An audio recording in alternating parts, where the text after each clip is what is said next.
Elle servait à la fête dans la maison du milliardaire, quand elle a vu sa photo d'enfance dans un cadre noir, et il est resté figé. Élise Garnier avait 27 ans et portait des cicatrices que personne ne voyait, pas celles qui marquent la peau, non. Les siennes étaient enfouies plus profond, là où les regards ne vont jamais chercher. Chaque matin, quand elle attachait ses cheveux châtains bouclés en chignon serré, elle évitait son propre reflet dans le miroir fissuré de son studio. Ce n'était pas de la coquetterie, c'était de la survie. Son 2 pièces au 6e étage sans ascenseur sentait l'humidité et le café réchauffé. Les murs jaunis racontaient l'histoire de dizaines de locataires avant elle, tous aussi fauchés, tous aussi invisibles. Par la fenêtre étroite, on apercevait les toits gris de Paris, et au loin, la tour Eiffel qui brillait pour les touristes, pas pour les gens comme elle. Élise travaillait comme serveuse depuis qu'elle avait quitté le dernier foyer à 18 ans, 9 années à porter des plateaux, à sourire quand on ne la regardait pas, à ramasser les pourboires qu'on laissait parfois par pitié.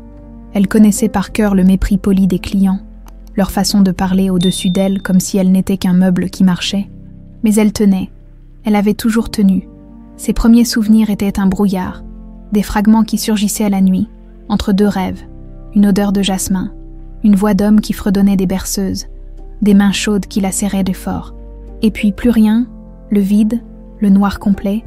On l'avait retrouvée à 5 ans, seule sur un banc de la gare routière de Lyon, un jour de novembre glacial, pas de papier, pas de famille, pas de nom, juste une petite fille qui tremblait dans un manteau trop grand, incapable de dire qui elle était ou d'où elle venait. Les services sociaux l'avaient baptisée Élise, parce qu'une assistante sociale aimait ce prénom.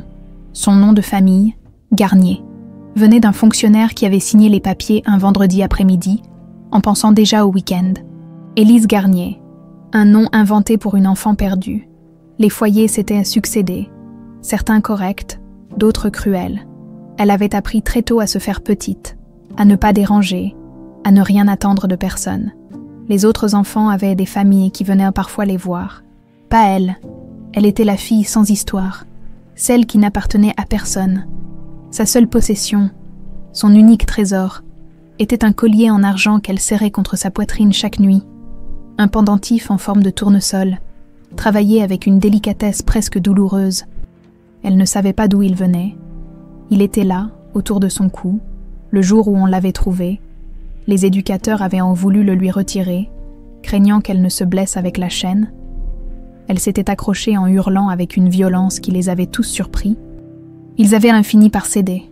Ce collier était sa seule preuve qu'elle avait existé avant, qu'elle avait été quelqu'un, quelque part, pour quelqu'un, même si ce quelqu'un l'avait abandonnée. Ce soir-là, quand Madame Rousseau, sa patronne au café Le Trianon, l'avait appelée en catastrophe, Élise n'avait pas hésité. Un extra de dernière minute dans une réception privée, bien payée, dans le 16e arrondissement, chez des gens riches. Tu seras discrète, hein? Pas de bavardage. Tu sers, tu souris, tu te tais. Ces gens-là ne nous voient pas vraiment. De toute façon, Élise connaissait la chanson. Elle avait enfilé son uniforme noir impeccable, attaché son tablier blanc et pris le métro jusqu'à Trocadéro. En sortant de la station, elle avait levé les yeux vers les immeubles haussmanniens qui se dressaient comme des forteresses, balcons en fer forgé, portes cochères monumentales, code d'entrée à 6 chiffres, un autre monde. L'adresse la mena devant une demeure qui lui coupa le souffle. Ce n'était pas un simple appartement, c'était un hôtel particulier, une de ces bâtisses anciennes avec cours pavés et grilles dorées, une plaque discrète près de l'entrée, résidence de la Croix. Un majordome au visage aussi froid que le marbre l'accueillit et la conduisit aux cuisines par l'entrée de service. Là, une vingtaine de serveurs s'affairaient déjà, orchestrés par un chef de rang qui aboyait des ordres. On lui tendit un plateau de coupes de champagne. « Le salon principal, vas-y !» Élise traversa un couloir aux murs couverts de tableaux qui valaient probablement plus que tout ce qu'elle gagnerait dans sa vie. Puis elle pénétra dans le salon. C'était immense, haut de plafond, avec des lustres de cristal qui projetaient des milliers de reflets d'encens. Une centaine d'invités en smoking et robes de soirée bavardaient en sirotant du champagne à 300 € la bouteille, des hommes d'affaires aux tempes grisonnantes, des femmes couvertes de bijoux. Le parfum mélangé de leur vie parfaite flottait dans l'air. Écœurant, Élise circulait entre eux comme un fantôme. Elle présentait son plateau, murmurait « champagne », récupérait les coupes vides. Personne ne la regardait vraiment. Elle était le décor. Puis ses yeux furent attirés, comme aimantés, vers la cheminée de marbre blanc au fond du salon. Au-dessus du manteau trônait une photographie dans un cadre de velours noir. Une petite fille de 5 ans aux cheveux châtains bouclés et aux yeux en amande. Un sourire éclatant, innocent. Mais ce n'était pas le visage qui fit vaciller Élise. C'était le collier. La fillette portait exactement le même pendentif qu'elle. Un tournesol en argent, identique jusqu'au moindre détail, les mêmes pétales délicats, le même travail d'orfèvre. Le plateau glissa de ses mains. Le fracas des coupes de cristal explosant sur le sol de marbre italien résonna comme un coup de tonnerre. Le silence tomba d'un coup sur le salon. 100 paires d'yeux se tournèrent vers elle. Élise ne les voyait pas. Elle fixait la photo, la main instinctivement portée à son propre collier sous son uniforme. Son cœur cognait si fort qu'elle croyait qu'il allait exploser. Mais qu'est-ce que... La voix venait de quelque part sur sa droite. Un homme se frayait un chemin entre les invités, le visage durci par l'irritation, grand, la cinquantaine, des cheveux poivre et sel impeccablement coiffés, un costume fait sur mesure, les traits creusés par quelque chose de plus profond que la fatigue, la tristesse peut-être, ou la colère ancienne. Charles Delacroix. Il s'approchait d'elle pour la réprimander, sans doute, mais alors leurs regards se croisèrent, et Charles Delacroix s'arrêta net. La couleur quitta son visage, ses lèvres s'entr'ouvrirent sans qu'aucun son n'en sorte. Il porta une main tremblante à sa poitrine, comme pour calmer son cœur qui s'emballait. Ses jambes flanchèrent. Il dut s'appuyer contre le dossier d'un fauteuil. « Non », murmura-t-il d'une voix brisée, « ce n'est pas possible. » Il fit un pas vers elle. Puis un autre, ses yeux noisettes la dévoraient, scrutaient chaque détail de son visage, les larmes montèrent, qu'il ne chercha même pas à retenir. « Sophie !» chuchota-t-il, la voix détruite. « Ma Sophie !» Élise recula, terrifiée. « Monsieur, je m'appelle Élise. Je ne... » Mais Charles pointait un doigt tremblant vers son cou, vers la chaîne en argent qui dépassait légèrement de son col. Ce collier, sa voix n'était plus qu'un souffle. « Où l'avez-vous eu ? Où ?» Élise porta instinctivement la main à son pendentif, geste protecteur qu'elle répétait depuis 22 ans. « Je l'ai toujours eu, depuis que je suis petite. » Charles fit encore un pas. Les larmes coulèrent maintenant librement sur ses joues. Tout le salon les observait, figé dans un silence de cathédrale. « Je l'ai fait faire sur commande, » dit Charles, et chaque mot semblait lui arracher la gorge. Un seul exemplaire, pour le 5e anniversaire de ma fille, le jour où... Sa voix se brisa. Le jour où elle a disparu. Le monde sembla se figer autour d'Élise. Les murmures des invités devinrent un bourdonnement lointain, comme si elle était plongée sous l'eau. Tout ce qu'elle voyait, c'était cet homme qui la dévisageait avec une intensité douloureuse.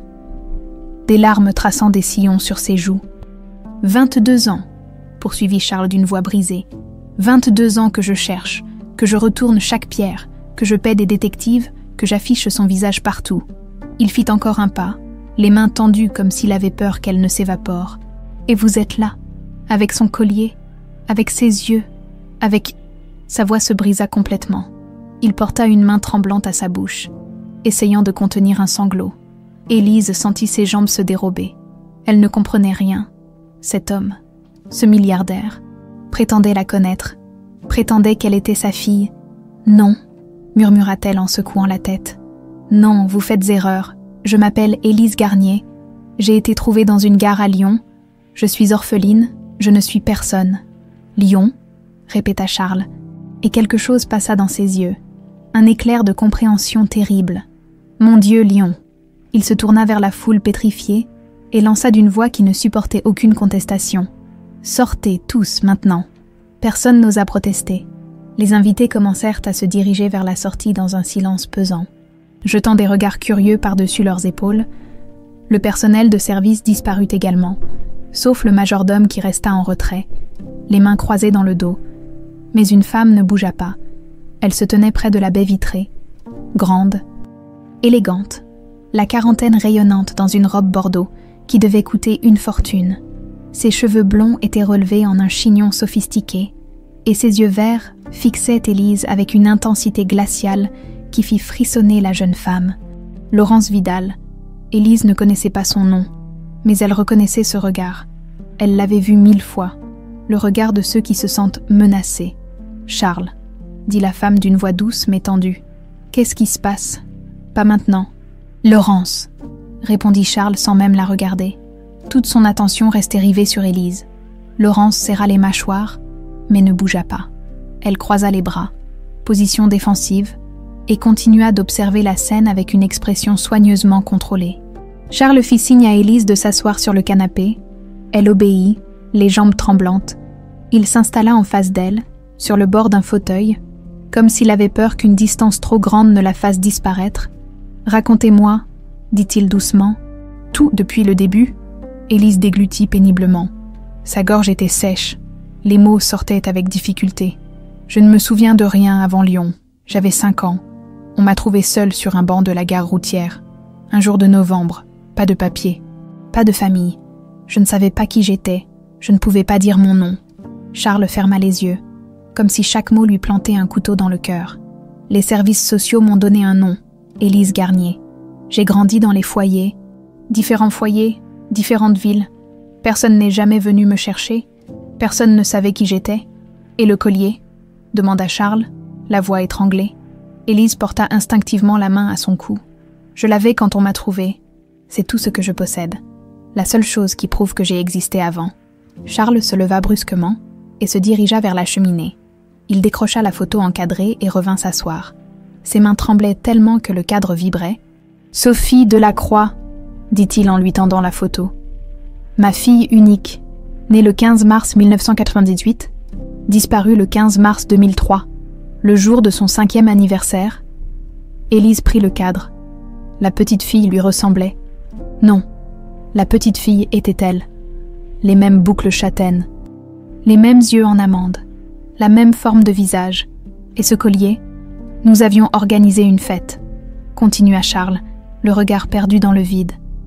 Une grande fête dans le jardin, 50 enfants, des clowns, un château gonflable. Je lui ai offert ce collier le matin même. Elle était si heureuse, elle ne voulait plus l'enlever. Sa voix se brisa à nouveau. Il prit une longue inspiration avant de continuer. L'après-midi, elle a disparu. Un instant, elle jouait dans le jardin.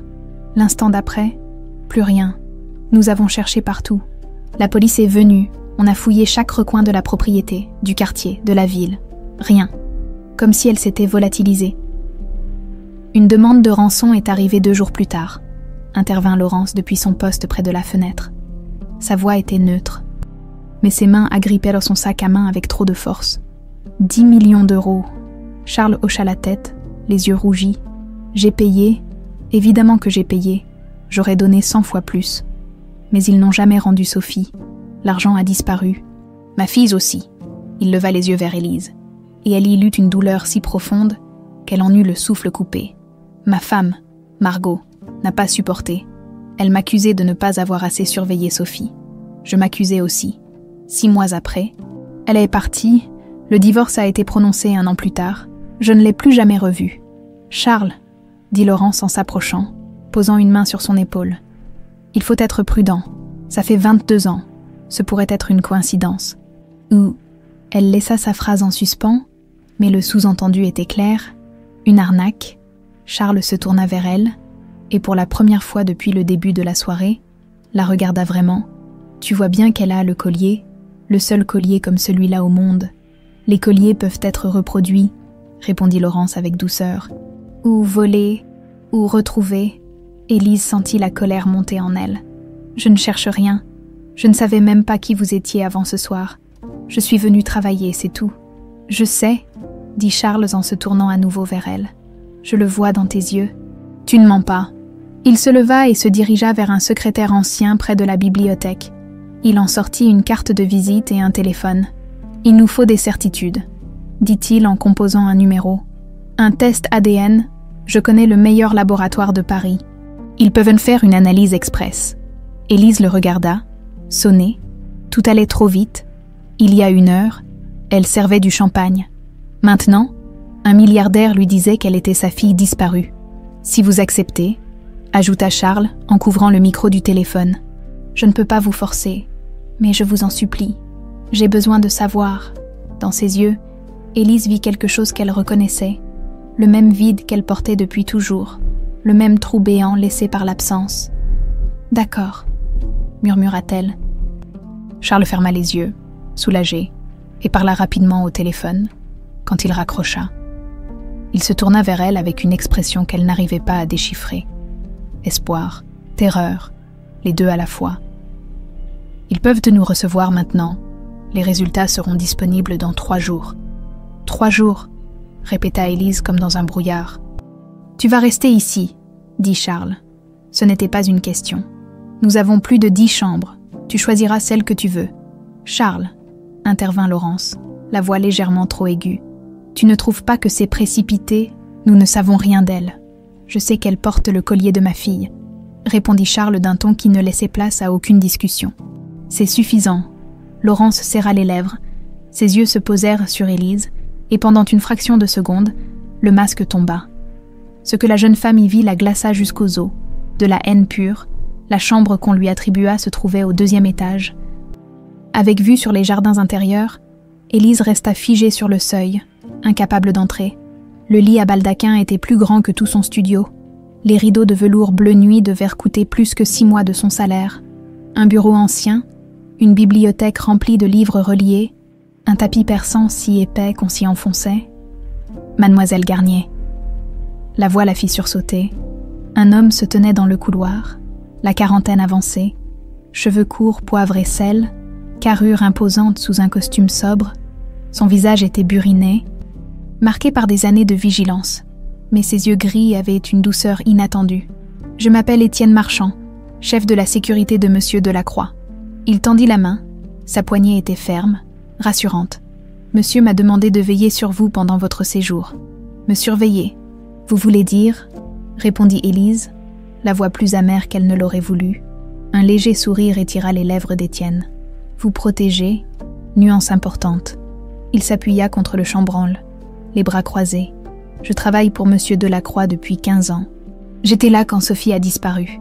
J'ai vu ce que ça lui a fait. » Élise entra enfin dans la chambre et s'assit sur le bord du lit, les jambes encore tremblantes. « Je ne sais pas ce que je fais ici. Rien de tout ça n'a de sens. » « Pour lui, ça en a, » dit doucement Étienne. Pendant 22 ans, il s'est endormi chaque soir en se demandant où était sa fille, s'il la reverrait, si elle était vivante. Vous ne pouvez pas imaginer ce que c'est. Et s'il se trompe, s'il s'accroche à un espoir qui n'existe pas? Étienne la regarda longuement. « Vous avez le collier, vous avez son visage, vous avez le bon âge, vous avez été trouvé à Lyon, à 3 heures de route d'ici. » Il marqua une pause. « Les coïncidences, ça n'existe pas à ce point. » Cette nuit-là, Élise ne put dormir. Le lit était trop confortable, le silence trop lourd, le plafond trop haut. Elle finit par se lever vers 3 heures du matin, enfiler le peignoir en soie trouvé dans la salle de bain, et descendre. La maison endormie prenait des proportions cathédrales. Ses pas étouffés par l'épaisseur des tapis résonnèrent quand même dans le silence. Elle erra sans but, passa devant des portes closes, des tableaux dont elle ne connaissait pas les peintres, des vases qui avaient probablement traversé des siècles.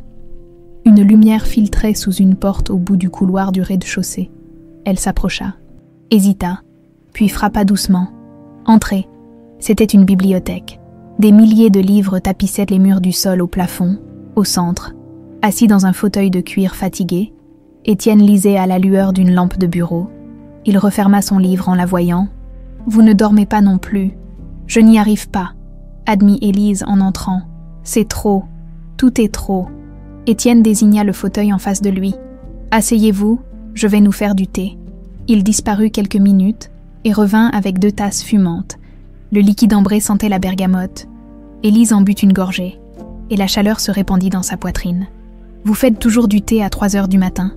demanda-t-elle. « Quand je ne peux pas dormir, oui, ça arrive souvent dans ce métier. » Il s'installa dans son fauteuil, les jambes étendues. On apprend à vivre avec les insomnies. Ils restèrent silencieux un moment, buvant leur thé. Puis Élise murmura « Parlez-moi d'elle, de Sophie. » Étienne posa sa tasse. Son regard se perdit dans un passé qu'elle ne connaissait pas. « Je n'étais là que depuis quelques mois quand c'est arrivé, mais je me souviens d'elle. Une petite tornade de boucles brunes et de rires. Elle adorait les tournesols, d'où le collier. Elle disait qu'il souriait au soleil. Élise porta instinctivement la main à son pendentif. Après sa disparition, M. Delacroix a engagé une armée de détectives privés. Il a fait imprimer des centaines de milliers d'affiches. Il a offert des récompenses colossales. Rien. Chaque piste menait nulle part. Chaque appel était un faux espoir. Et sa femme. Margot. Le nom sortit comme un soupir las. Elle n'a pas tenu le coup. Elle accusait Charles de négligence. Lui s'accusait déjà assez. Le mariage s'est désintégré en 6 mois. Elle a pris la moitié de la fortune et elle est partie s'installer dans le sud. Je crois qu'elle vit à Nice maintenant. Où vivait? Charles n'a plus de contact avec elle depuis des années. Élise but une autre gorgée de thé, essayant d'absorber toutes ces informations. Et cette femme, ce soir, Laurence. Le visage d'Étienne se ferma légèrement. Laurence Vidal. Avocate, ils se sont rencontrés il y a 3 ans lors d'une négociation immobilière. Elle a été patiente, compréhensive. Elle écoutait quand Charles parlait de Sophie. Ils doivent se marier dans 2 mois. Elle ne m'aime pas beaucoup. Elle a peur de vous, corrigea Étienne. Nuance importante. Les jours suivants s'installèrent dans une routine étrange. Élise dormait mal, se réveillait tard, prenait le petit déjeuner seule dans l'immense salle à manger où un couvert était dressé juste pour elle. Charles partait tôt le matin pour ses affaires, revenait pour le déjeuner, repartait. Il tournait autour d'elle comme un satellite, gardant une distance respectueuse, mais incapable de s'éloigner vraiment. Le 2e soir, pendant le dîner, il osa enfin poser des questions. Les foyers, c'était comment? Élise reposa sa fourchette. Elle n'avait jamais parlé de ça à personne, mais quelque chose dans son regard la poussa à répondre. Certains étaient corrects, d'autres moins. On apprend vite à se faire invisible, à ne pas attirer l'attention. Les éducateurs changeaient tout le temps.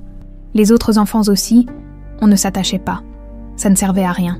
Charles ferma les yeux, la douleur gravée sur son visage. « Tu as été seule tout ce temps, ma petite fille était seule, et je... » « Vous ne saviez pas, » coupa Élise doucement. « Vous ne pouviez pas savoir.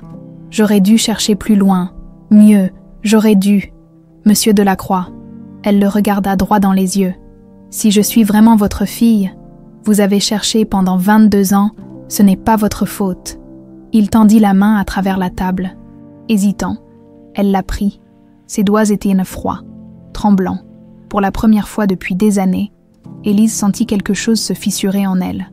Laurence passait chaque jour, toujours impeccable, toujours souriante. Mais Élise sentait son regard peser sur elle comme une menace silencieuse.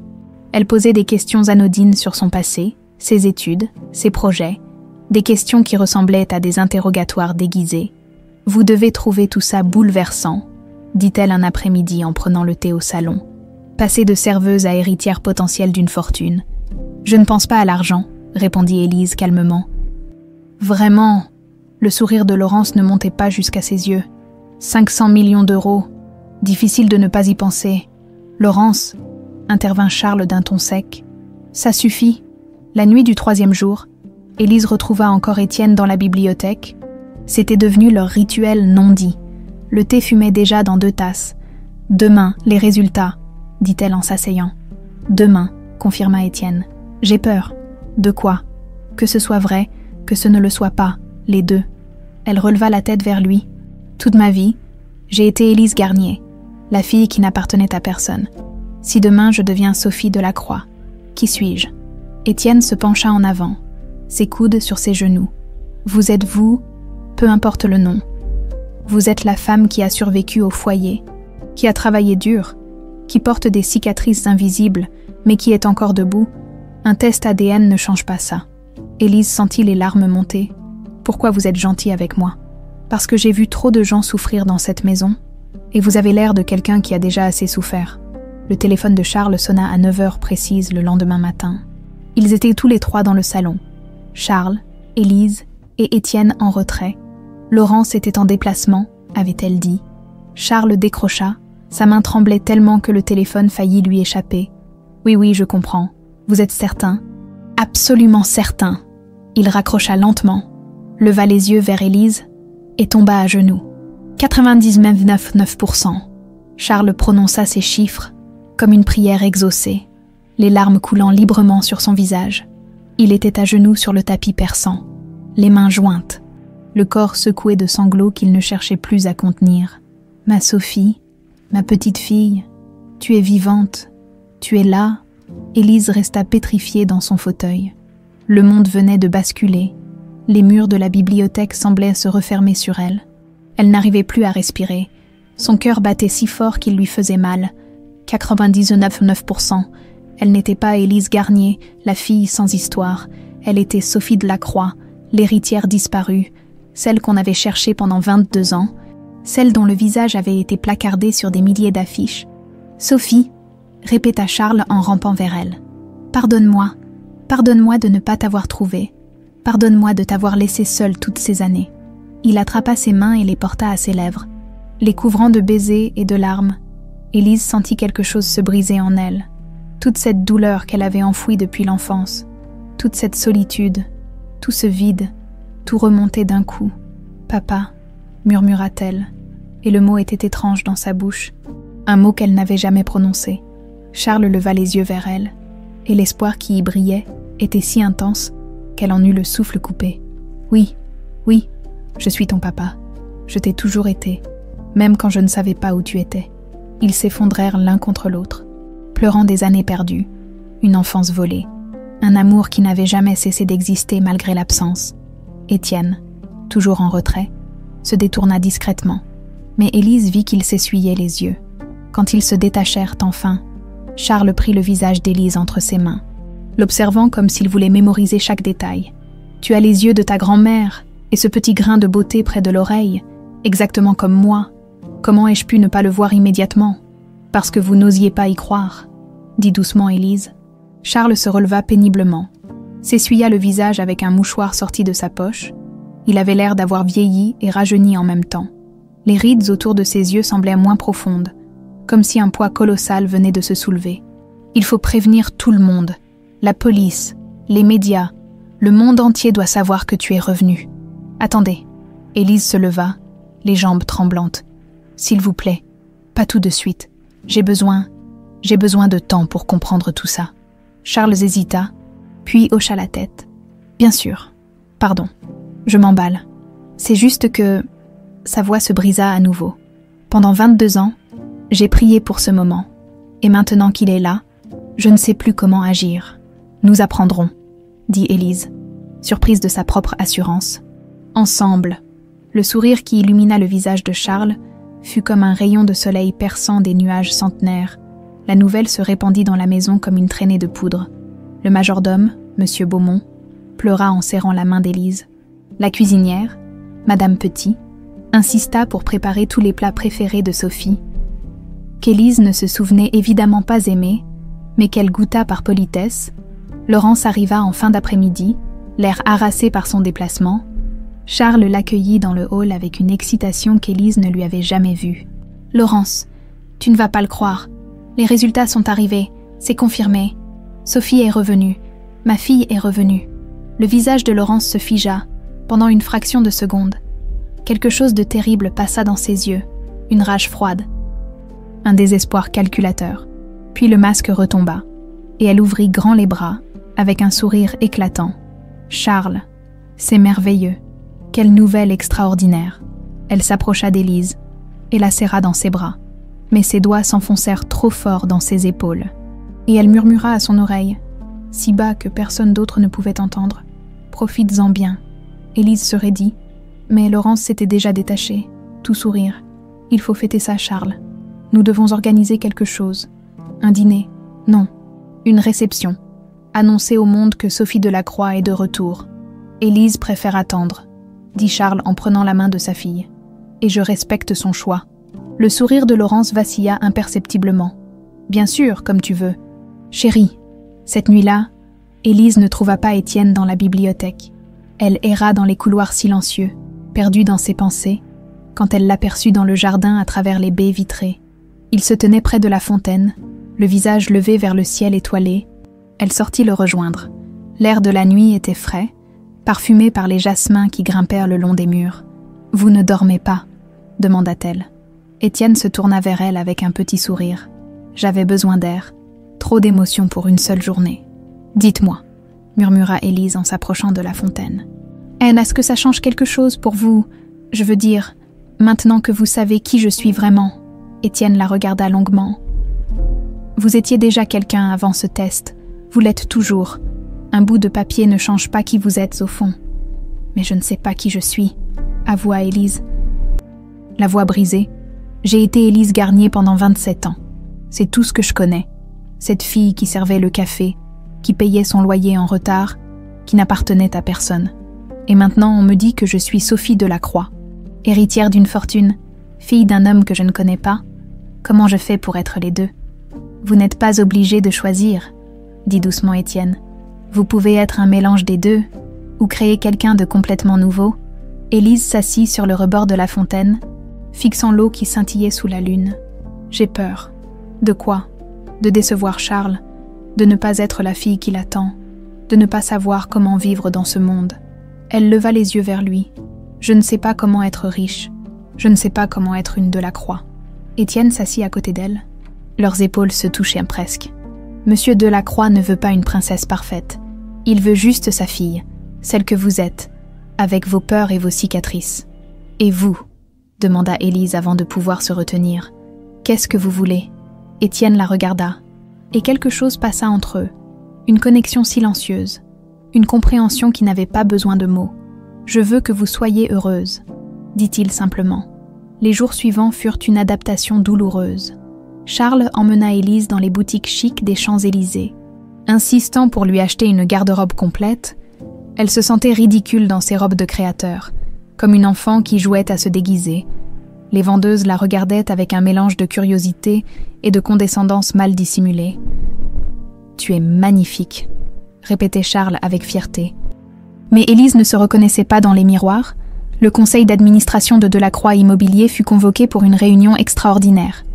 Charles voulait présenter sa fille, l'intégrer progressivement aux affaires familiales.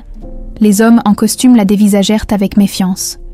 Calculant déjà comment cette nouvelle venue bouleverserait les rapports de force, « Vous n'avez aucune expérience en gestion », remarqua l'un d'eux, un homme bedonnant aux joues rouges.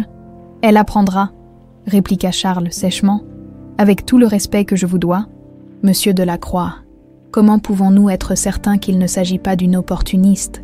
Les tests ADN peuvent être falsifiés. » Charles se leva si brusquement que sa chaise bascula. « Sortez, tous, cette réunion est terminée. » Élise vit la rage dans ses yeux, mais aussi quelque chose de plus sombre.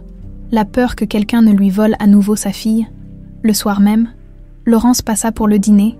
Elle était tout sourire et prévenance, complimentant la robe d'Élise, posant des questions sur son adaptation. Mais quand Charles quitta brièvement la table pour prendre un appel, son masque tomba. « 500 millions d'euros », murmura-t-elle en sirotant son vin. « C'est ce que vaut la fortune de Delacroix. Vous devez vous sentir très chanceuse. »« Je ne veux pas de son argent, » répondit Élise calmement. « Bien sûr que non. » Le sourire de Laurence était venimeux. C'est ce qu'elles disent toutes. 3 semaines s'étaient écoulées depuis la confirmation, et Élise ne parvenait toujours pas à s'habituer au luxe qui l'entourait. Chaque matin, elle se réveillait dans des draps de soie qui coûtaient plus que son ancien loyer. Et chaque matin, elle avait envie de fuir. Les cauchemars avaient recommencé, des fragments de souvenirs qui remontaient à la surface comme des cadavres dans un lac gelé, une main qui l'empoignait, une voix de femme qui chuchotait « Tais-toi, tais-toi », l'odeur âcre d'un produit chimique, le bruit d'un train, et toujours, cette terreur d'enfant qui ne comprenait pas ce qui lui arrivait. Elle se réveillait en sueur, le cœur battant, la main crispée sur son collier de tournesol. Ce matin-là, elle trouva Charles dans son bureau, penché sur des dossiers. Il leva les yeux en la voyant entrer et lui sourit. Ce sourire nouveau qu'il avait depuis qu'elle était revenue, comme si le soleil s'était enfin levé après 22 ans d'hiver. « Sophie, tu es réveillée. J'allais justement te faire monter le petit déjeuner. Appelez-moi Élise, dit-elle doucement. S'il vous plaît, Sophie, c'est... Je ne sais pas qui c'est. » Une ombre passa sur le visage de Charles, mais il hocha la tête. « D'accord. Élise ?» Elle s'assit en face de lui. « Je veux savoir ce qui s'est passé. Le jour de ma disparition, tout. » Charles se raidit. « Élise, je ne suis pas sûre que ce soit une bonne idée. C'est douloureux. Et J'ai besoin de savoir. Sa voix était ferme. J'ai des cauchemars, des images qui remontent. Si je ne comprends pas ce qui m'est arrivé, je vais devenir folle. Charles la regarda longuement, puis soupira. Il ouvrit un tiroir de son bureau et en sortit une chemise épaisse, usée par les années. J'ai gardé tous les rapports de police, tous les témoignages, toutes les pistes. Il poussa le dossier vers elle. Mais je te préviens, c'est difficile. Élise prit la chemise et l'ouvrit. La première page était une photo d'elle à 5 ans. Souriante, avec le collier de tournesol, en dessous, tamponné en rouge, disparition, enlèvement présumé. Les heures suivantes furent un cauchemar éveillé. Elle lut les témoignages des invités de la fête. Personne n'avait rien vu. Sophie jouait dans le jardin à 15h30. À 16 ans, elle avait disparu. 30 minutes, c'est tout ce qu'il avait fallu pour qu'elle s'évapore. La demande de rançon était arrivée 2 jours plus tard. Une lettre dactylographiée, sans signature, exigeant 10 millions d'euros. Si vous voulez revoir votre fille vivante, vous paierez. Pas de police, pas de questions. Charles avait payé. L'argent avait été déposé comme demandé, dans une consigne de la gare de Lyon. Mais Sophie n'était jamais revenue. La police pensait à un réseau, expliqua Charles, la voix brisée. Des professionnels, on a enquêté pendant des mois, des années. Rien. Élise continua à lire. Et c'est alors qu'elle tomba sur un nom qui fit tout basculer. Margot Delaunay, votre ex-femme, murmura-t-elle. Ma mère biologique. Charles se figea. Oui, Margot. Nous étions mariés depuis 8 ans quand Sophie est née. Le mariage battait déjà de l'aile. Mais Sophie nous avait rapprochés. Du moins, je le croyais. Que s'est-il passé après ma disparition? Elle s'est effondrée, ou du moins, c'est ce qu'elle voulait faire croire. La voix de Charles devint amère. Elle m'accusait de négligence, disait que c'était ma faute si Sophie avait été enlevée. Les disputes étaient terribles. 6 mois après, elle a demandé le divorce. Elle a pris la moitié de la fortune et elle est partie à Nice. Je ne l'ai plus jamais revue. Élise sentit quelque chose de glacial se répandre dans ses veines. Elle n'a jamais essayé de me chercher. Non, elle disait que c'était trop douloureux, qu'elle voulait refaire sa vie. Charles serra les poings. J'ai cru qu'elle était brisée par le chagrin. Maintenant, je me demande... Il n'osa pas finir sa phrase. Ce fut Laurence qui l'a fini pour lui. Elle était arrivée en fin d'après-midi avec son enquêtrice privée, une femme sèche aux cheveux gris nommée Sandrine Moreau. Elles trouvèrent Charles et Élise dans le salon. « Il faut que nous parlions », annonça Laurence d'une voix tendue. « En privé. Élise reste », dit Charles fermement. « Tout ce qui me concerne la concerne. » Laurence échangea un regard avec Sandrine, puis hocha la tête. L'enquêtrice ouvrit son attaché-case et en sortit un dossier. « Monsieur Delacroix, j'ai enquêté sur les circonstances de la disparition de votre fille. Comme vous me l'aviez demandé avant les résultats du test ADN, ce que j'ai découvert est troublant. » Elle déposa plusieurs photos sur la table basse. Des clichés pris en filature. Une femme d'une 60aine d'années, encore belle malgré les années, entrant et sortant d'un petit appartement à Nice. « Margot Delaunay, dit Sandrine, votre ex-femme vit modestement aujourd'hui. Mais il y a 15 ans, elle menait grand train. Villa sur la Côte d'Azur, voiture de luxe, bijoux. Elle avait pris la moitié de ma fortune, dit Charles. Ce n'est pas étonnant. 50 millions d'euros, ça fait beaucoup d'argent, acquiesça Sandrine. Mais pas assez pour tenir 15 ans au rythme où elle dépensait. J'ai épluché ses comptes bancaires. Elle a reçu un virement de 10 millions d'euros 3 semaines après la disparition de Sophie. Le silence qui tomba fut assourdissant. « Quoi ?» murmura Charles, le visage décomposé. 10 millions, exactement le montant de la rançon. Sandrine posa d'autres documents. Transférés depuis un compte aux îles Caïmans vers son compte à Nice, puis dispersés sur plusieurs comptes offshore dans les mois suivants, Élise sentit le sol se dérober sous ses pieds. Non, non, ce n'est pas possible. Mais Sandrine continuait. Implacable. J'ai interrogé les voisins de Margot à l'époque. Elle vivait avec un homme, espagnol, du nom de Rafael Cortez, un ancien amant. D'après mes sources, ils ont quitté Nice ensemble en 2010 quand l'argent a commencé à manquer. Lui est mort dans un accident de voiture en 2015. Elle est revenue à Nice, pratiquement ruinée. Charles se leva, vacillant. Il dut s'appuyer contre le dossier du canapé. Son visage était gris cendre.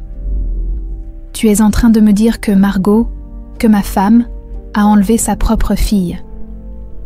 Je dis que les preuves pointent dans cette direction, répondit Sandrine. Les chronologies concordent, l'argent correspond, et il y a autre chose. Elle sortit une dernière photo, une gare, Lyon-Part-Dieu, le jour où Élise a été retrouvée, une femme correspondant au signalement de Margot a été vue sur les caméras de surveillance, montant dans un train pour Nice, 2 heures après qu'on ait trouvé l'enfant. Élise porta les mains à sa bouche. Les souvenirs fragmentés prenaient soudain un sens terrible. La main qui l'empoignait, la voix de femme. « Tais-toi, tais-toi. » C'était Margot, sa propre mère. « Elle m'a droguée, » murmura-t-elle, les larmes coulant sur ses joues. « C'est pour ça que je ne me souviens de rien. Elle m'a emmenée à Lyon et elle m'a abandonnée comme un déchet. » Charles tomba à genoux, secoué de sanglots qui semblaient lui arracher les entrailles. « Ma femme, la femme que j'aimais, elle m'a volé ma fille. Elle l'a vendue pour de l'argent. » Laurence s'agenouilla près de lui, le serrant contre elle. Mais par-dessus son épaule, Élise vit ses yeux. Il ne reflétait pas de la compassion. Il calculait quelque chose. « Charles, je suis tellement désolée, » dit Laurence avec douceur. « C'est horrible. Mais au moins maintenant, tu sais la vérité. Tu peux tourner la page. » Tourner la page. Charles releva la tête, le visage ravagé. « Comment puis-je tourner la page ? Cette femme a détruit ma vie. Elle a volé 22 ans de la vie de ma fille. Elle a... » Il ne put continuer. Élise s'effondra dans un fauteuil, le corps secoué de tremblements. Étienne, qui était entré silencieusement pendant les révélations, s'approcha et posa une main sur son épaule. Ce simple contact l'empêcha de se désintégrer complètement. « Où est-elle » demanda Charles d'une voix dangereusement calme. « Où est Margot ?»« À Nice » répondit Sandrine. « Mais monsieur Delacroix, je dois vous prévenir. Elle est malade, cancer en phase terminale. Elle n'en a plus pour longtemps. » Charles laissa échapper un rire amer, brisé. Même la justice divine s'en mêle. Les jours qui suivirent furent les plus sombres qu'Élise ait jamais connus. Même les années dans les foyers, même les nuits où elle avait pleuré de solitude, ne se comparaient pas à cette douleur nouvelle. Sa propre mère l'avait vendue. Ce n'était pas un accident, pas un enlèvement par des inconnus. C'était un calcul froid, une décision prise par la femme qui l'avait portée 9 mois. Margot Delaunay l'avait droguée, emmenée comme un colis, et abandonnée sur un banc de gare pour toucher 10 millions d'euros. « Étais-je si horrible ?» murmura Élise un soir, recroquevillée sur le canapé de la bibliothèque, si détestable qu'elle préférait me jeter plutôt que me garder. Étienne, assis près d'elle comme chaque nuit depuis les révélations, secoua fermement la tête. « Non, vous étiez une enfant innocente. Ce qu'elle a fait ne parle que d'elle, pas de vous. Mais comment une mère peut-elle faire ça ?» Les larmes coulaient, sans qu'elle puisse les arrêter. Comment peut-on regarder son enfant et décider qu'elle vaut moins qu'un chèque ? Étienne n'avait pas de réponse. Il se contenta de rester là, présence silencieuse mais solide. Pendant qu'elle se déchirait de l'intérieur, Charles n'était guère en meilleur état. Il avait vieilli de 10 ans en une semaine. Les cernes sous ses yeux étaient moitié violacées. Ses mains tremblaient constamment, et il passait des heures enfermé dans son bureau à fixer le vide. « Je l'ai aimée », dit-il un matin au petit déjeuner, la voix éteinte. « Je l'ai vraiment aimée. Comment ai-je pu être si aveugle ?»« Elle était votre femme », répondit Élise doucement. « Vous lui faisiez confiance. J'aurais dû voir les signes, j'aurais dû comprendre. » Il serra son poing sur la table. Après le divorce, elle est partie avec 50 millions. Je pensais qu'elle voulait juste tourner la page. Mais elle avait déjà les 10 millions de la rançon. 60 millions en tout. 60 millions pour vendre sa fille. Le silence retomba, lourd comme du plomb. « Je veux la voir », dit soudain Élise. Charles releva brusquement la tête. « Quoi ? Margot, je veux lui parler, lui demander pourquoi. » « Absolument pas. » La voix de Charles était tranchante. « Tu ne t'approcheras pas de cette femme. Elle ne mérite pas de te voir. Peut-être. Mais j'ai besoin de réponses. J'ai besoin de comprendre.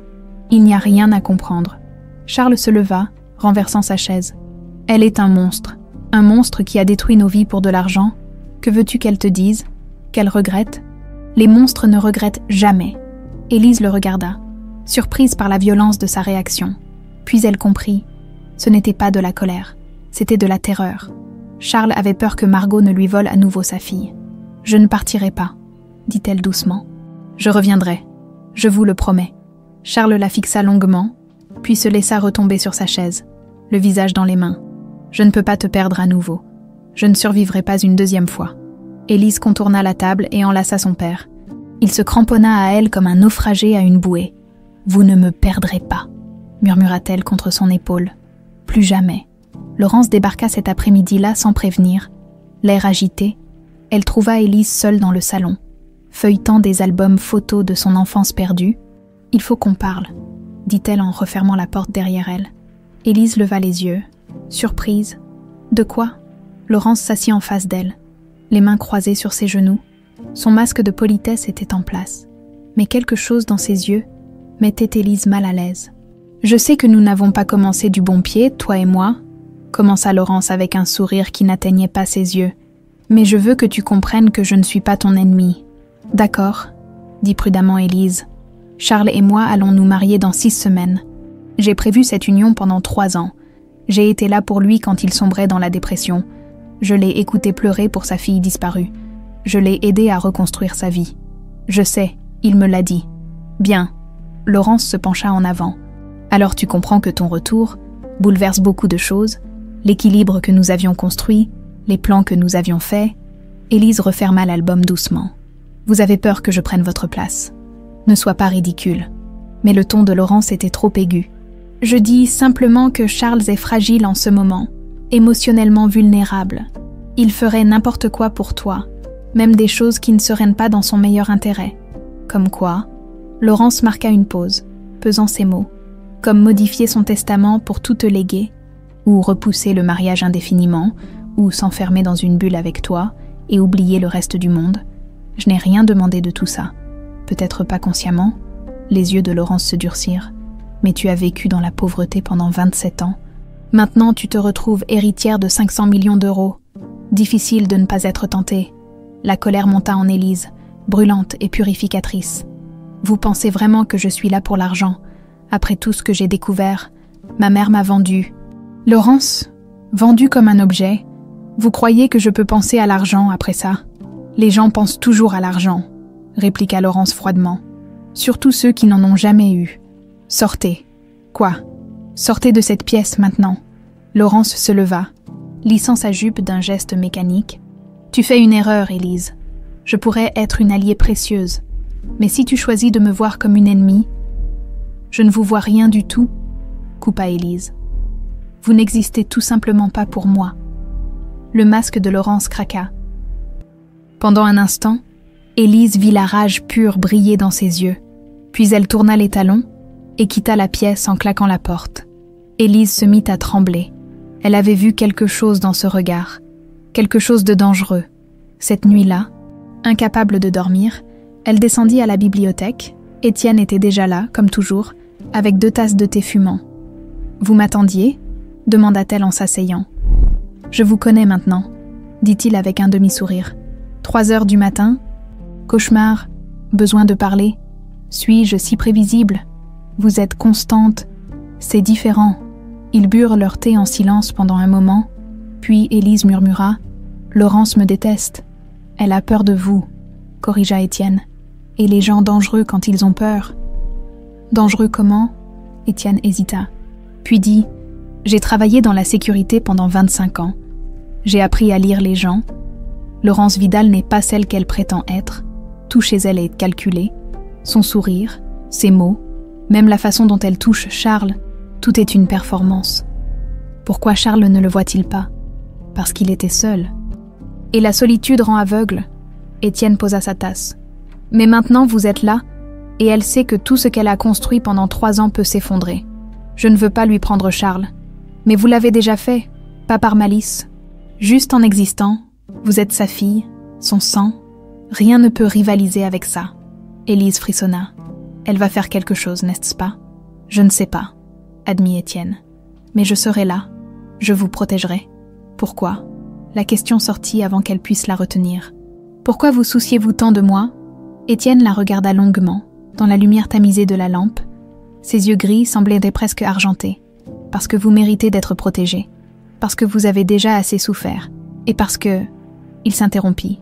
Parce que vous me rappelez pourquoi j'ai choisi ce métier, pour protéger les gens qui en ont besoin, c'était un mensonge.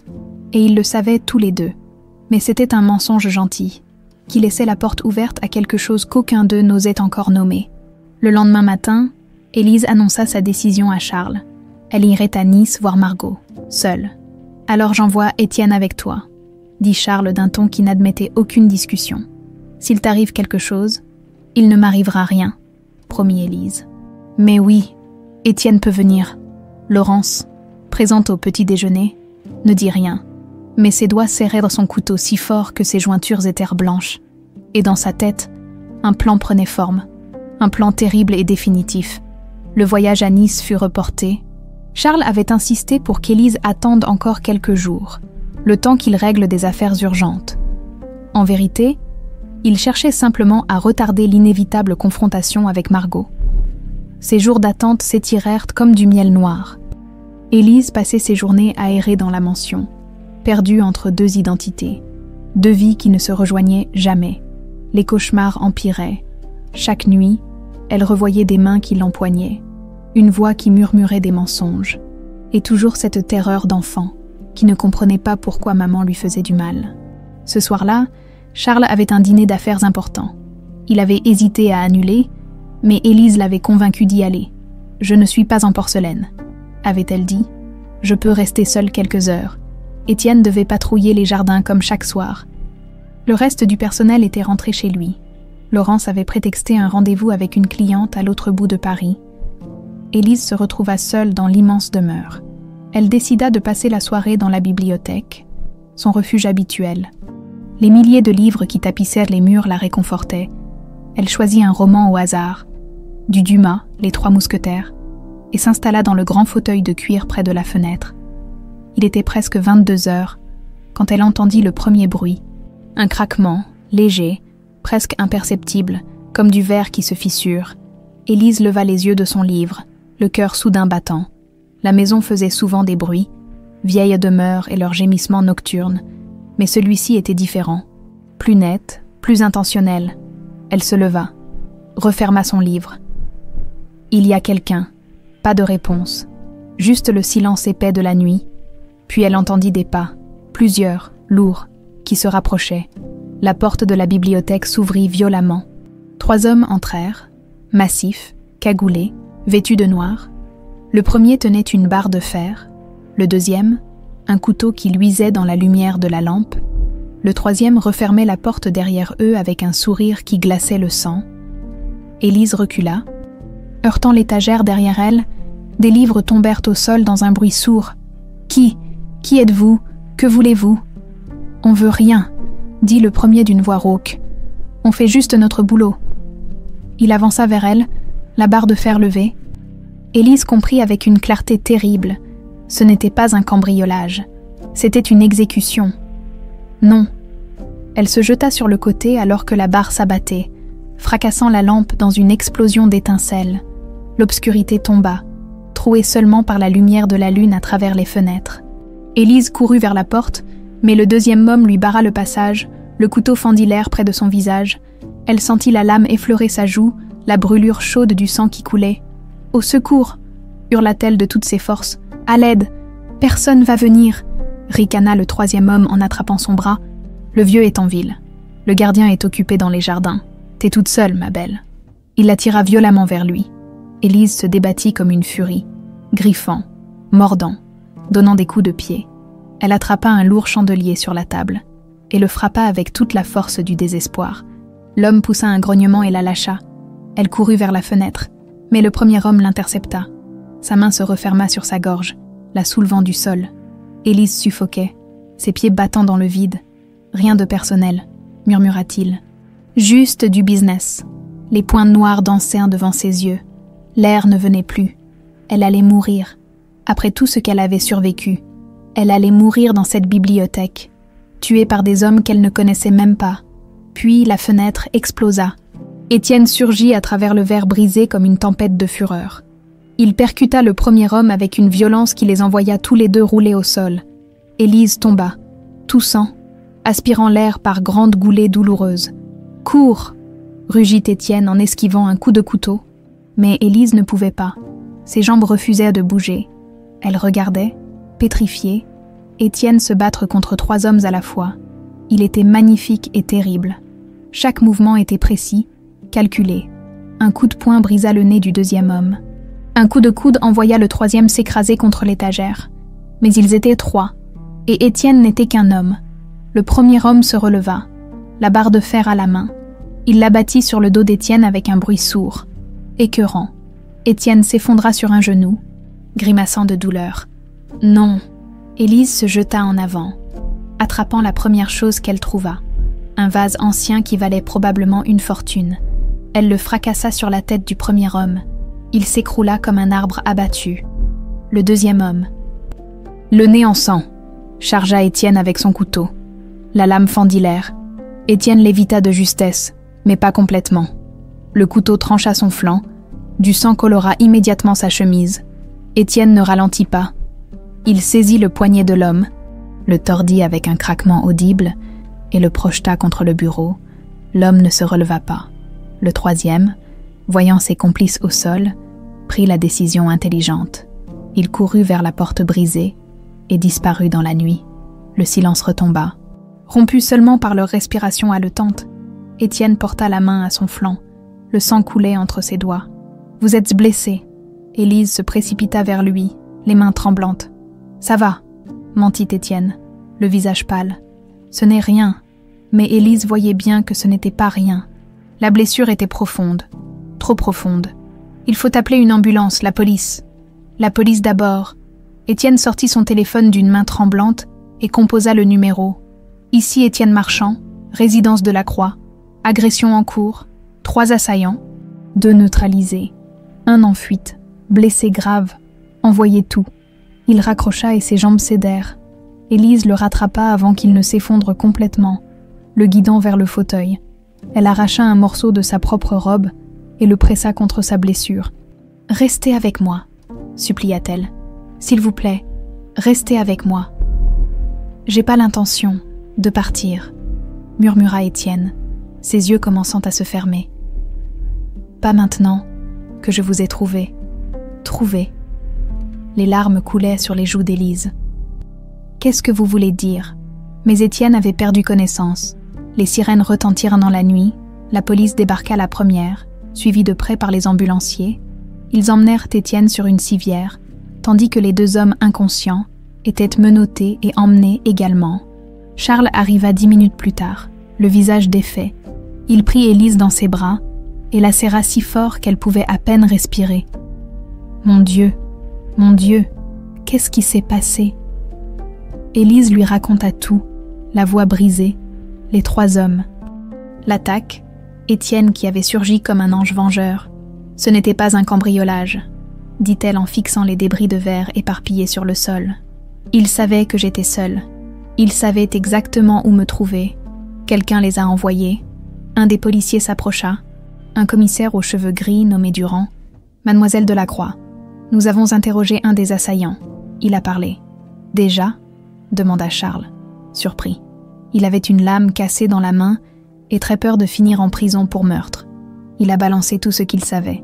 Durand consulta son carnet. Ils ont été engagés il y a 3 jours. 50 000 € pour éliminer Mademoiselle Delacroix et faire croire à un cambriolage qui a mal tourné. Le sang d'Élise se glaça. Qui les a engagés? Durand la regarda gravement. Une femme, blonde, la quarantaine, très élégante. Elle leur a remis la moitié de l'argent d'avance et leur a donné tous les détails sur vos habitudes, les codes de sécurité, les horaires du personnel. Charles devint blanc comme un linge. « Laurence », murmura-t-il. « Mon Dieu, Laurence !» L'arrestation de Laurence Vidal eut lieu à l'aube. Les policiers l'interceptèrent alors qu'elle tentait de monter dans un vol pour Genève. Son appartement fut perquisitionné.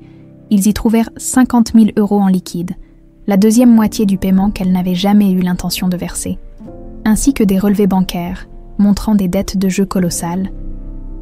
300 000 €, Laurence Vidal, l'avocate respectable, était ruinée, et à 6 semaines du mariage qui devait la sauver, Élise était apparue. Charles refusa d'assister à l'interrogatoire. Il resta assis dans le salon de la résidence Delacroix, le regard vide, comme un homme qui venait de voir sa vie exploser pour la 2e fois. 3 ans, murmura-t-il quand Élise vint s'asseoir près de lui.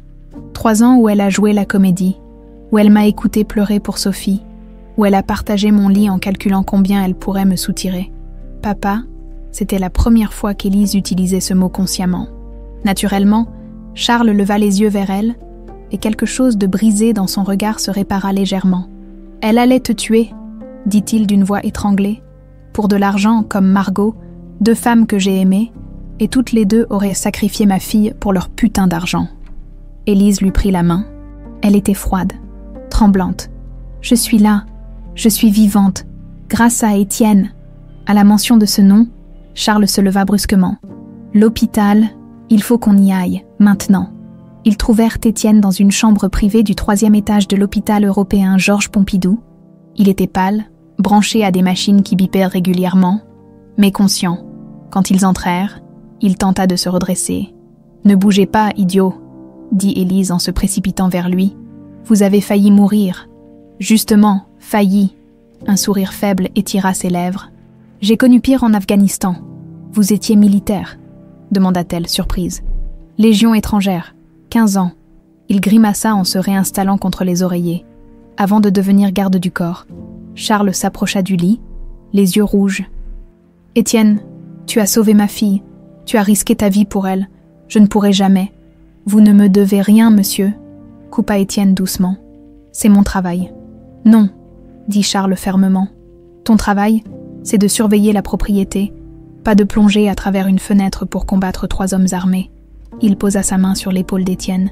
« Tu es plus qu'un employé. Tu fais partie de cette famille maintenant, pour toujours. » Étienne détourna le regard, ému. « Merci, monsieur. » Les médecins expliquèrent qu'Étienne avait eu de la chance.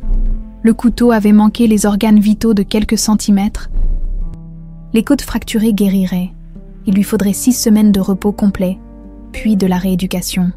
Mais il s'en sortirait. 6 semaines.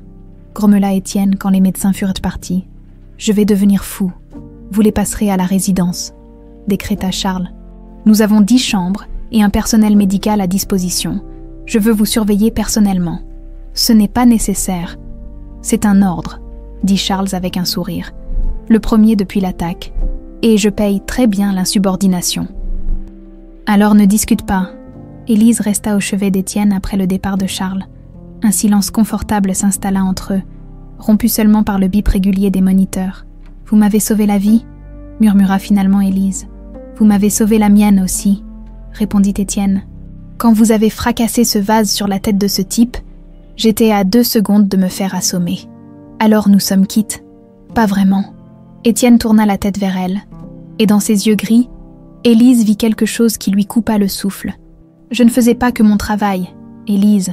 Quand je vous ai entendu crier, j'ai cru que mon cœur allait exploser. L'idée qu'il puisse vous faire du mal. » Il s'interrompit, cherchant ses mots. Élise sentit sa propre respiration s'accélérer. « Ces dernières semaines, » continua Étienne, « ces nuits dans la bibliothèque à boire du thé et parler de tout et de rien, c'est devenu la seule partie de ma journée qui compte vraiment. Vous voir sourire, vous écouter parler, être simplement près de vous.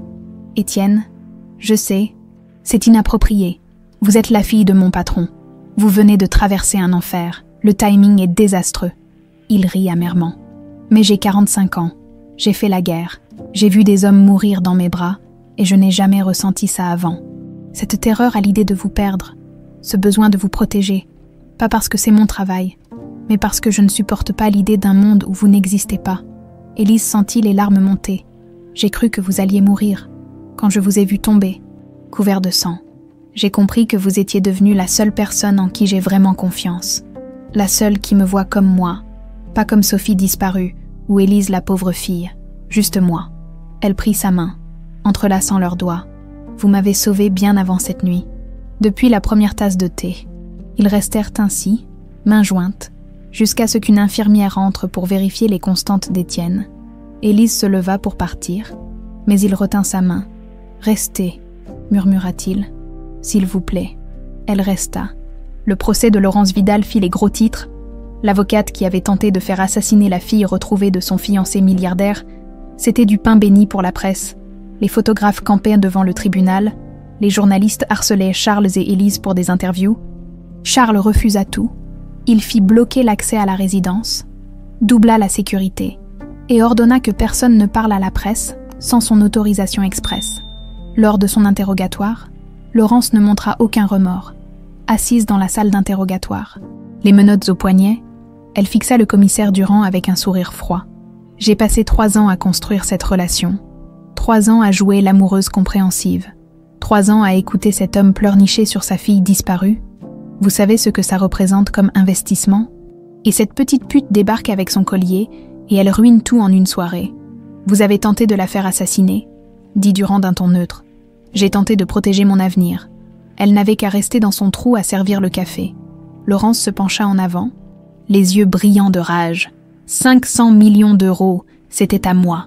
J'avais gagné cet argent, minute par minute, en supportant ce vieux con dépressif, et elle me l'a volé. Mademoiselle Vidal, vous réalisez que cet enregistrement sera utilisé au tribunal. Laurence haussa les épaules. Je m'en fiche, de toute façon ma vie est finie. Autant dire la vérité. Elle fut inculpée de tentative de meurtre avec préméditation. Le procureur demandait 20 ans de prison. Son avocat plaida un moment de folie passagère. Personne n'y crut. Charles ne vint pas au tribunal. « Je ne veux plus jamais voir son visage », dit-il à Élise. « 2 femmes m'ont trahi pour de l'argent. Je ne ferai plus jamais confiance à personne. »« Vous me faites confiance à moi », dit doucement Élise. Charles la regarda. Et pour la première fois depuis des semaines, sourit vraiment. « Tu es mon sang. C'est différent. Et Étienne, vous lui faites confiance. Étienne a pris un couteau pour toi.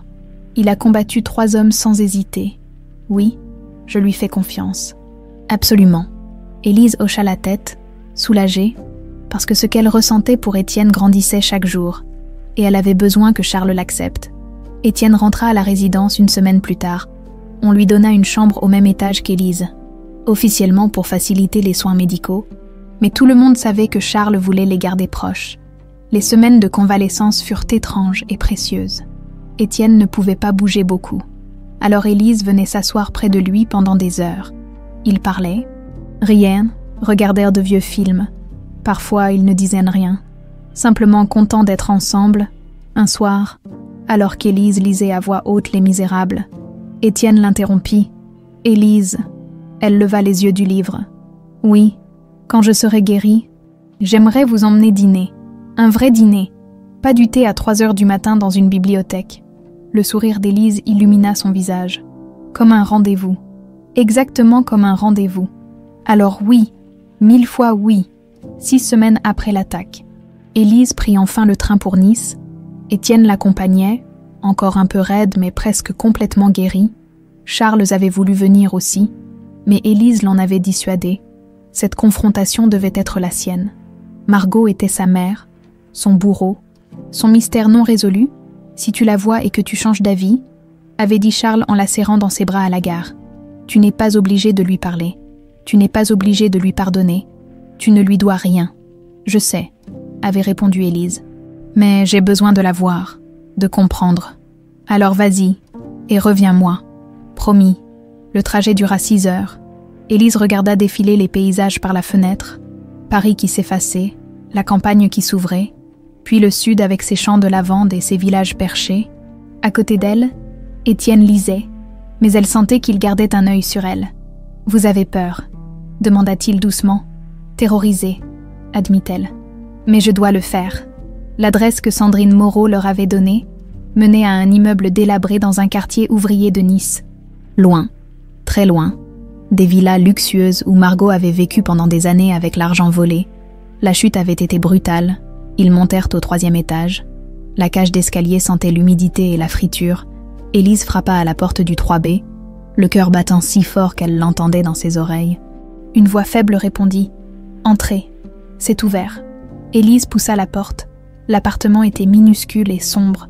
Un 2 pièces aux murs jaunis par le temps et la nicotine. L'odeur de maladie flottait dans l'air.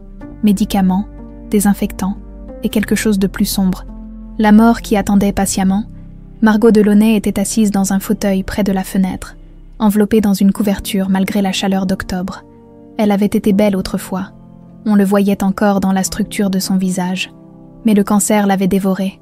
Ses cheveux, jadis châtains, étaient sots, gris et clairsemés. Sa peau était translucide comme du papier. Seuls ses yeux restaient vifs. Les mêmes yeux en amande qu'Élise voyait dans son miroir. Margot leva la tête et se figea en voyant Élise. La couverture glissa de ses mains squelettiques. « Non, » murmura-t-elle. « Ce n'est pas possible, Sophie. »« Élise, » corrigea la jeune femme d'une voix qu'elle voulait ferme. « Je m'appelle Élise Garnier. Mais comment ils t'ont retrouvée ?» Margot porta une main tremblante à sa bouche. « Après tout ce temps, oui, ils m'ont retrouvée. » Élise entra dans l'appartement. Étienne restant près de la porte, vigilant. « Ou plutôt, je les ai retrouvés, à cause du collier. Tu te souviens du collier ?» Margot ferma les yeux, et quelque chose comme de la douleur passa sur son visage. « Le tournesol, Charles te l'avait offert pour ton anniversaire. Tu ne voulais plus jamais l'enlever. Je ne l'ai jamais enlevé, même quand on m'a trouvée seule sur un banc de la gare de Lyon, droguée et terrorisée, même pendant 22 ans dans les foyers, même quand je ne savais pas d'où il venait. » Élise s'approcha. C'était la seule chose qui prouvait que j'avais existé avant. Margot ouvrit les yeux. Des larmes y brillaient. « Tu as grandi dans les foyers. »« Oui, parce que ma propre mère m'a vendue pour 10 millions d'euros. » Le silence qui tomba fut assourdissant. Margot ne nia pas. Elle se contenta de regarder Élise avec quelque chose qui ressemblait à du regret, ou peut-être simplement à de la lassitude. « Comment tu as su ?» demanda-t-elle finalement d'une voix cassée. « Une enquêtrice. Elle a retracé les virements bancaires, trouvé les témoins, reconstitué le puzzle. » Élise s'assit sur le canapé en face de Margot. « Pourquoi ? C'est tout ce que je veux savoir. Pourquoi ta propre fille ?» Margot resta silencieuse longtemps, puis elle commença à parler, et les mots sortaient comme du poison qu'elle gardait depuis des années. « J'ai rencontré Raphaël 6 mois avant ton 5e anniversaire. Un Espagnol, beau, charmant, qui me faisait me sentir vivante, Charles et moi. Notre mariage était mort depuis longtemps. Il était obsédé par son travail. Moi, j'étouffais dans cette maison dorée. »« Alors tu as eu une liaison ?» dit Élise sans émotion. « Et après, Raphaël voulait qu'on parte ensemble, qu'on commence une nouvelle vie en Espagne. Mais j'avais signé un contrat de mariage blindé. Si je partais, je perdais tout. Alors on a eu une idée. » Margot toussa, une toux sèche et douloureuse. « Un faux enlèvement, on simulerait ta disparition. Charles paierait la rançon, et moi je demanderais le divorce en prétextant que je ne supportais plus la douleur. Je prendrais ma part du divorce plus l'argent de la rançon. Et moi ?» La voix d'Élise tremblait maintenant. « Qu'est-ce qui devait m'arriver ? Tu devais juste disparaître un moment. Raphaël avait une sœur en Espagne qui aurait pu te garder. Puis, quand les choses se seraient calmées, je serais venue te chercher. » Margot se mit à pleurer, des larmes silencieuses qui coulaient sur ses joues creuses. « Mais le jour où je t'ai emmenée, quand je t'ai vue sur ce banc, droguée, confuse, appelant maman, j'ai paniqué. Je suis partie en courant. Je t'ai laissée là. » Élise sentit quelque chose se briser en elle. Une partie d'elle avait espéré une explication. Une raison qui aurait pu donner un sens à l'abandon. Mais il n'y en avait pas. Juste la lâcheté et la cupidité. « Tu m'as abandonnée comme un sac poubelle, » murmura-t-elle. « Et pendant 22 ans, tu as vécu avec cet argent, sans jamais essayer de me retrouver. » Je ne pouvais pas. Si je te cherchais, tout le monde aurait su. La police m'aurait arrêté, Raphaël et moi. Elle secoua la tête. L'argent a filé en quelques années. Les voitures, les voyages, les bijoux. Quand Raphaël est mort, j'étais déjà ruinée. Je suis revenue à Nice sans rien. Et le cancer est arrivé. Justice divine, dit Élise froidement. Peut-être. Margot la regarda avec des yeux remplis de désespoir. Je sais que tu me hais. Tu as toutes les raisons de le faire. Mais tu dois savoir, pas un jour ne passe sans que je pense à toi, sans que je me demande où tu es. Si tu vas bien, si tu me pardonnes. Te pardonner. Élise se leva, la rage montant enfin. Tu m'as volé mon enfance. Tu m'as condamnée à 22 ans de solitude, à croire que j'étais indésirable, que je ne méritais pas d'être aimée. Tu as détruit Charles. Tu as détruit notre famille. Et pourquoi pour de l'argent que tu as gaspillé en quelques années? Je sais. Margot sanglota. Je sais tout ça. Et je vis avec chaque jour. Tu crois que le cancer est ma punition? Non, ma punition, c'est de me réveiller chaque matin, en me rappelant ce que j'ai fait à ma petite fille. Élise la regarda, cette femme brisée qui mourait seule dans un appartement misérable. Elle chercha en elle la pitié, le pardon, mais elle ne trouva que du vide. « Je ne peux pas te pardonner », dit-elle doucement. « Peut-être que je le pourrai un jour, mais pas aujourd'hui, pas maintenant. » Elle sortit le collier de tournesol dessous son chemisier et le passa par-dessus sa tête. Le métal était chaud contre sa paume. Elle le regarda une dernière fois, ce symbole de tout ce qu'elle avait perdu et trouvé. Puis, elle le déposa sur la table basse entre elles. « Garde-le. C'est tout ce qui reste de Sophie. Moi, je suis Élise. Et Élise n'a pas besoin de collier pour savoir qui elle est. » Margot tendit une main tremblante vers le pendentif, mais n'osa pas le toucher. « Je suis désolée, » murmura-t-elle. « Je suis tellement désolée. »« Moi aussi, » dit Élise. « Je suis désolée que tu aies été ma mère. » Elle se tourna et quitta l'appartement. Étienne la suivit en silence, dans l'escalier. Elle s'effondra contre le mur, le corps secoué de sanglots. Étienne l'entoura de ses bras, la laissant pleurer contre son épaule. « C'est fini, » murmura-t-il dans ses cheveux. « Tu es libre maintenant. » Et pour la première fois depuis qu'elle avait découvert la vérité, Élise sentit que c'était vrai. Le poids qu'elle portait depuis 22 ans venait de se détacher. Elle n'était plus la fille abandonnée. Elle n'était plus Sophie Delacroix. Elle était Élise, tout simplement. Et c'était suffisant. 6 mois plus tard, la résidence Delacroix avait changé. Les rideaux épais qui bloquaient la lumière depuis des années avaient été remplacés par des voilages légers. Les fenêtres s'ouvraient sur les jardins où les tournesols s'épanouissaient par dizaines, plantés par Élise en mémoire de l'enfant qu'elle avait été. La maison qui avait été un mausolée pendant 22 ans respirait enfin. Charles avait réappris à sourire. Les rides autour de ses yeux restaient, mais elles se creusaient à maintenant quand il riait, pas quand il pleurait. Il avait repris goût au travail. Mais cette fois avec un objectif différent, Élise l'avait convaincu de créer une fondation pour les enfants des foyers, avait-elle dit un matin au petit déjeuner. Ceux qui grandissent en croyant qu'ils ne valent rien, donnons-leur une chance. Des bourses d'études, des programmes de mentorat, du soutien psychologique. Charles avait accepté immédiatement. La fondation Sophie Élise avait été créée avec un capital de 50 millions d'euros. Son premier projet, un centre d'accueil à Lyon, ville où Élise avait été retrouvée, un endroit où les enfants perdus pourraient trouver refuge et espoir. « C'est ce que tu aurais voulu avoir », avait demandé Charles lors de l'inauguration. « Non », avait répondu Élise en regardant les enfants jouer dans la cour. « C'est ce que j'aurais eu besoin. Quelqu'un qui me dise que j'avais de la valeur, que je n'étais pas un accident, que je méritais d'être aimée. » Elle avait transformé son trauma en but, et dans ce processus, elle s'était transformée elle-même.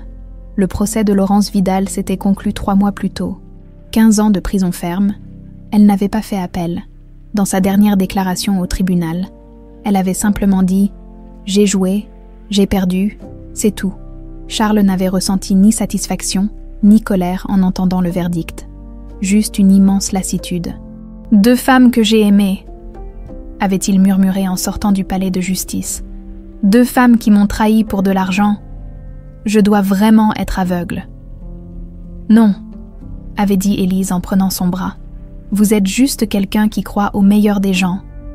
Ce n'est pas une faiblesse, c'est un don. » Margot Delaunay était morte 4 mois après la visite d'Élise, seule, dans son petit appartement de Nice. Une voisine avait découvert son corps 2 jours plus tard. Elle avait laissé une lettre, adressée à Élise. Charles l'avait apportée à sa fille, les mains tremblantes. « Tu n'es pas obligée de la lire. » Mais Élise l'avait ouverte. Les mots étaient tracés d'une écriture tremblante, presque illisible. « Ma Sophie, je sais que tu te fais appeler Élise maintenant. C'est mieux ainsi. Sophie était l'enfant que j'ai trahi. Élise est la femme qui a survécu malgré moi. Je ne demande pas ton pardon. Je ne le mérite pas. Mais je veux que tu saches quelque chose. Quand je t'ai laissé sur ce banc à Lyon, j'ai fait la pire erreur de ma vie. Pas parce que j'ai été prise ou punie, mais parce que j'ai perdu la seule chose qui avait vraiment de la valeur. Toi. L'argent est parti en quelques années, mais le vide que tu as laissé ne s'est jamais comblé. Je t'ai aimé. Pas assez, pas bien, mais je t'ai aimé. Et je suis désolée de ne pas avoir été la mère que tu méritais. Sois heureuse, ma fille. C'est la seule chose que je peux encore te souhaiter, Margot. Élise avait plié la lettre soigneusement et l'avait rangée dans un tiroir. Elle ne l'avait plus jamais relue. Le pardon viendrait peut-être, avec le temps, ou peut-être pas. Mais au moins, le chapitre était clos. Étienne était devenu officiellement le directeur de sécurité de la Fondation Sophie Élise. En réalité, il était bien plus que ça. Il était le roc sur lequel Élise s'appuyait, celui qui la rattrapait quand les vieux démons remontaient. Leur premier rendez-vous officiel avait eu lieu 2 mois après Nice, un petit restaurant italien près de Montmartre, loin des regards et des photographes. Ils avaient parlé jusqu'à la fermeture, oubliant de manger la moitié de leur plat. « C'est étrange », avait dit Élise en sirotant son vin. « Je vous connais depuis des mois, mais j'ai l'impression de vous découvrir. C'est parce que je ne portais pas de costume », avait plaisanté Étienne. Mais la vérité était plus profonde. Pour la première fois, ils n'étaient en pas garde du corps et protégés. Ils étaient simplement Étienne et Élise, 2 personnes qui avaient traversé l'enfer et en étaient ressorties ensemble. Le baiser était venu naturellement, sous les lumières de la tour Eiffel, alors qu'ils marchaient le long de la Seine, doux, hésitant d'abord, puis plus profond, comme une promesse. Charles avait accueilli leur relation avec une joie surprenante. « Tu as choisi quelqu'un de bien », avait-il dit à Élise. « Quelqu'un qui te protégera toujours, pas de ton argent, de toi. » Ce soir-là, ils étaient tous les 3 dans le jardin de la résidence. Le soleil déclinait, peignant le ciel de roses et d'or. L'odeur du jasmin flottait dans l'air tiède de printemps. Éveillant des souvenirs qui ne faisaient ne plus mal, Charles était assis sur le banc près de la fontaine, un verre de whisky à la main. Il regardait Élise et Étienne marcher entre les tournesols, leurs doigts entrelacés. « Tu es heureuse ?» demanda-t-il, quand Élise vint s'asseoir près de lui. « Oui », répondit-elle simplement. « Pour la première fois de ma vie, je suis vraiment heureuse. »« Bien », Charles posa sa main sur la sienne. « Tu sais, pendant 22 ans, j'ai prié pour que Sophie revienne. Je rêvais de ce moment, mais je me trompais sur ce que je voulais vraiment. »« Comment ça ?» ?»« Je voulais récupérer la petite fille de 5 ans, innocente, rieuse, intacte. » Il la regarda avec tendresse. « Mais ce que j'ai récupéré est tellement mieux. Une femme forte, résiliente, qui a survécu à l'impossible. Tu n'es pas Sophie, tu es Élise. Et Élise est extraordinaire. » Les larmes montèrent aux yeux d'Élise. « Merci papa. » Ils restèrent assis en silence, regardant le jardin. Étienne s'approcha et posa une main sur l'épaule d'Élise. « Je vais chercher du vin. On devrait porter un toast. »« À quoi ?» demanda Charles. « Au nouveau départ, » répondit Étienne avec un sourire. « Et aux familles qu'on choisit. » Quand il fut parti, Charles se tourna vers Élise. « Il va te demander en mariage, tu sais ? » ?»« Comment vous le savez ? » ?»« Il m'a demandé ma bénédiction hier. » Charles sourit. « J'ai dit oui, évidemment. Tant qu'il me promet de toujours te protéger. » Et qu'a-t-il répondu ? Qu'il le faisait depuis le premier jour et qu'il le ferait jusqu'au dernier. Élise sentit son cœur se gonfler. Il ne m'a pas encore demandé. Il le fera, bientôt. Charles lui serra la main.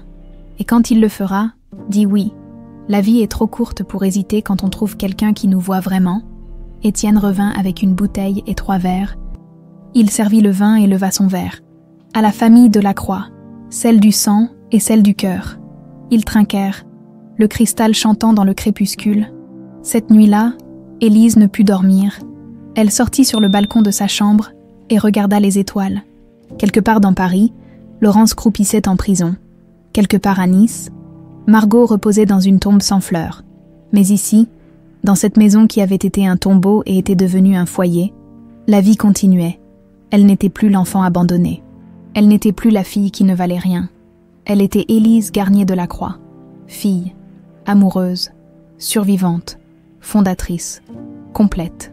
Le vent souffla entre les tournesols du jardin, apportant avec lui le parfum du jasmin, et pour la première fois en 27 ans, Élise sentit que tout, absolument tout, était exactement là où il devait être. La maison de la Croix était enfin en paix, et elle aussi.